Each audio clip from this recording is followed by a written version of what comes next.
ওই শোন, আমি 100টা মার্ডার করছি, আবার জিনাও করি, মদও খাই, আল্লাহ কি আমার মাফ করবো? আল্লাহ আপনার জীবনে মাফ করবো না। কি কি করলি তুই? ইমাম সাহেব আসসালামু আলাইকুম। এই তোমরা যাও তাহলে। ওয়ালাইকুম আসসালাম, কি হয়েছে বলো? ইমাম সাহেব, রাগের মাথায় আমি আমার বাপের গায়ে হাত দিছি, আমি আবার জিনাও করি, মদও খাই, আল্লাহ কি আমার মাফ করবো?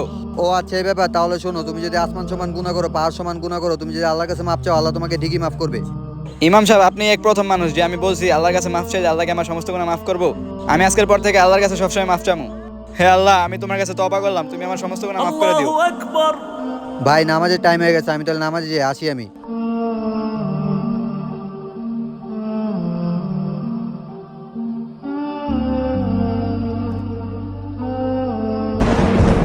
আরে ইমাম সাহেব কি হলো?